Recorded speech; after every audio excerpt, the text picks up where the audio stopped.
Welcome back. My name is Neely BDSM, and this is the channel where we talk about BDSM, sex, money sometimes, and just the well being of a person in general. So, today I am going to be debunking some of the BDSM misconception that I personally encountered, and yeah, I feel like it's gonna be a fun video because I want to clarify. Like today I'm feeling a little bit chilled, so I want to clarify some of the things that people think when I tell them about my channel. So if you are one of those people who I told about my channel and you decided to come here and you have a misconception about me, it's about time I sit you down and clarify. By the way, this is the channel where we don't judge people, where we don't judge anyone's fetish, we don't fetish shame. We actually don't shame anyone for anything because we know that everybody is their own kind of crayon and we are just crayons in the coloring box. So,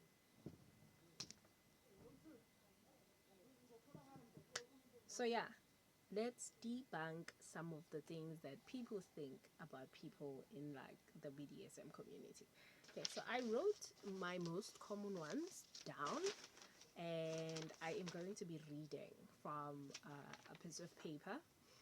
I have my eight common ones, and I think the last one is the one that I really want to dive into or delve into. Is that how you say it?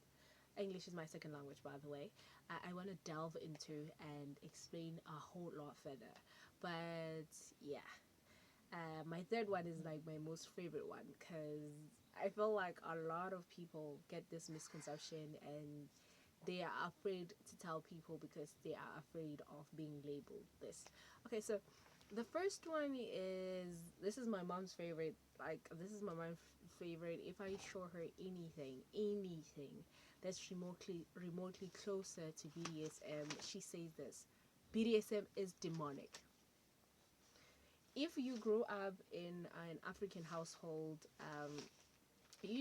our parents, anything that's remotely not normal, that involves a lot of eyeliner or anything that's sort of like closer to gothic, more so if you're Catholic, anything that's closer to gothic, it's always labeled demonic. And my parents and every other Christian adult that I know has always said anything that's remotely close to BDSM is demonic. And I remember as a child, I wasn't even allowed to watch Catwoman because my dad deemed her hypersexual and demonic. So there are some people who still have the notion that anything that is BDSM related is demonic. I also think because of the terms dungeon, even I as well, I even remember as a child, I saw something where like it was a BDSM party. It wasn't sexual, by the way, and they took that picture and they said it was a sacrifice. So yeah, getting into it, it was one of those things where people thought it was demonic, and I was like, maybe I'm a little bit demonic, I don't know. Okay, another one is a sub can never be a dom and a dom can never be a sub. Like some people think that if you're a sub you're most probably going to be a sub forever, or if you're a dom you just started out as a dom.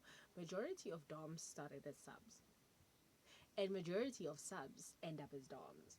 So I've never seen a dom that start as a dom and then move as a sub. If you are one of those people, please do leave me a comment down below because I find you a fluke. For me, you are a fairy and I want to meet you. But most people start up as sub and then they move up the rank. Not even move up the rank, they just change to being a dom. But some people are just switches. Like I know I'm a switch. Like it depends on the person that I'm with. I'm either dominant or very submissive. I'm never just one thing. But I find that nowadays I am mostly very, very, very dominant because I feel like the older or the more experienced you are, the more you just want to kind of like you are in a leading role, or your personality becomes very much leading.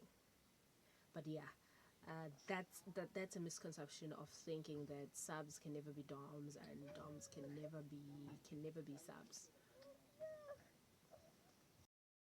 Okay, sorry about that. Let's move to number three. This is like my most favorite, as I said, and I get this all the fucking time, and it's hilarious at this point. Is people always say BDSM girlies are freaks. Like, let me clarify why I find this funny, because I think when a person says a person is a freak, they mean this person, anything goes. They will do anything. They will do the most extreme. Like, that's what I think. And then when I tell them that, hey, I have a BDSM channel, I teach BDSM, or I'm into BDSM, they're like, oh, wow, you must be a freak. And I'm like, no, no, I'm not. They're like, no, you are. And I'm like, no, I'm not. I'm nothing remotely close to being a freak. Like, I am not at all. And people thinking that people who are into BDSM are freaks, I am sorry to disappoint you. More than 50% of us are not. Maybe even 60% of us are not. Because I feel like very, very, like, a lot of people into BDSM have an interest. Like, they would either like being a sub, or like being a dom, or into being a rope bunny, or yeah, or like being a little, or like being a bottom, or like being a top. It can just be that. It's possible to just find a person who's just that and nothing else. They just want to be a sub. Do they want to be spanked? No. Do they want to be tied? No. And them being a sub can also just be a lifestyle and nothing sexual. So if you think that you are getting a BDSM partner, or someone you're dating someone who's into BDSM because you think they're a freak, I'm sorry to disappoint you, they might not be. So yeah, that's the one that I get a lot. I get like tons of. Okay, another one is most people say anal is not BDSM. I feel like porn made anal not BDSM. Anal used to be a BDSM thing. Now it has moved to being more mainstream. Like, a lot of things used to be like BDSM, and then when people started doing them more and more, they became mainstream. It's not that they are no longer practiced in the BDM spaces, but they're no longer taboo, or they no longer classified as being BDSM anymore. See, it's not that it's not, it's just that now it's much more mainstream, and a lot of people do it. I still meet people who are like, oh, you do that? You know, but there are people like, okay, yeah, it's just another Tuesday, you know. So yeah, and I feel like it's more of the traditional people who still get shocked when people say they do that. Like, also, like, I'm gonna talk about me personally. Like, it's not something I partake in, but when a person says they do it on a regular basis, I'm always like, tell me more. You know, tell me. I want to know more. But I know there's not more to know, but I just want to find out what makes you tick. I'm just also that type of person who find people sexual interest very interesting. Like, I'm nosy like that. I don't want to know what your cat's name is. I just want to find out what makes you tick. Like, I'm that type of person. I'm that type of person. So yeah, the other one is, why would someone be turned on by causing pain, or be turned on by being in pain? This one is pretty much funny, because I don't think I am the M or the S in BDSM in this point, because I feel like for me, pain is a turn on. but I wouldn't pursue pain as pleasure. Like, if it's part of what we're doing, yes, it is. But I wouldn't pursue pain as pleasure.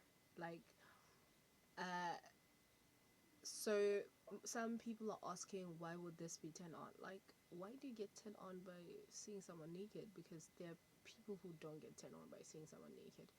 And I understand why it's so confusing, because some people associate pain as something negative rather than something that could be pleasurable. Is that English? But yeah, so I understand where that question is coming from, but it's like, why are you so close-minded? Because I personally, I bite. When I like you, I bite you. Like, why are you so close-minded that people shouldn't find pleasure in pain? Okay, so one of my other favorites is people saying BDSM is just whips and chains. Honey, you've got a whole lot to discover. You've got a whole lot to discover. Just research the topic. Actually, subscribe to my channel and watch my videos. It's not just whips and chains. It's like one of those books. Just, it's a gift that keeps on giving. BDSM is a gift that keeps on giving. So it's not just whips and chains. It's a whole lot more than that. It's your I've spent 2 years trying to explain, and there's other creators who have more than 600 videos on their channel trying to explain what this is, where I can even niche it. I can even just explain some specific part of it if I want to, and I can even try to explain all of it that I know, because as we like, for me, I think the most recent one that I discovered was that cosplay and BDSM are linked. I used to separate the two. Sorry.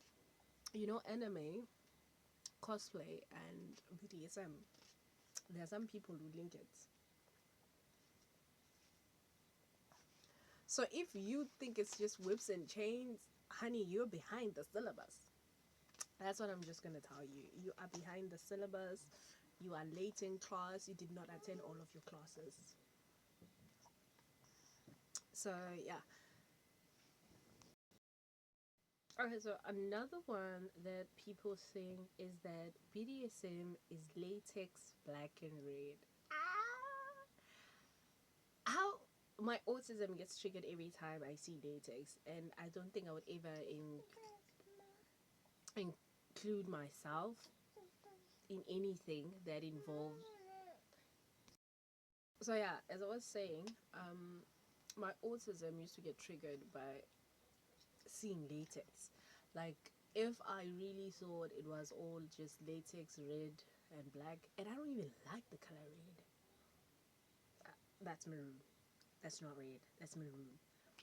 But yeah, a lot of people seem to think that, and I also at one point thought that, and they think if you say you're into BDSM, you have a red room or you have a black room.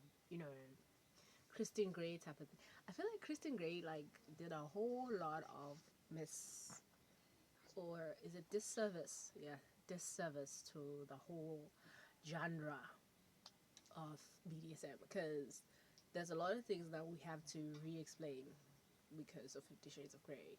There's a lot of things now that I have to clarify because of 50 Shades of Grey, you know. Especially the next one. The next one is, a lot of people think that BDSM practitioner were either SA'd as a child or they're predators. And I'm like,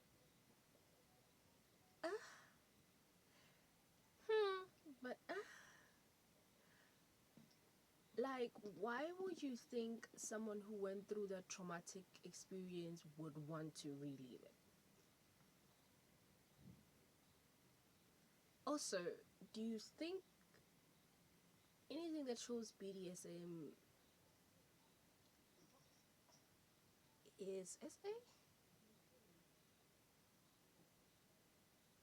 Okay. Firstly, I have a whole lot video explaining the guidelines to BDSM. Like BDSM has guidelines. Like that doesn't happen like with your normal shenanigans. BDSM has guidelines, has rules that you have to follow if you enter into the BDSM community. You don't just enter. Consent is one of the pillars. I think it's rec as one of the pillars. So if you think people are going there to SA other people or be SA'd, yeah, I know SA is some people's fetish, and it's not like a fetish that I promote, but if it's done right, safely, and it's a fantasy for somebody else, who am I to judge that person? But this one is just one I don't wanna. I feel like, I don't know, emotionally or mentally or vocab wise, I don't have the vocab to describe or explain. I'm just gonna leave it hanging. I'm honestly just gonna do a injustice to it, or do an injustice to it by explaining it, because yeah, guys, I'm just gonna end my video here. Do not forget to subscribe, leave me a like and a comment, and if you can explain this one, please do, because I I don't want to ruffle any feathers. Let me just leave it like that. It's not entirely true, but I don't want to ruffle any feathers.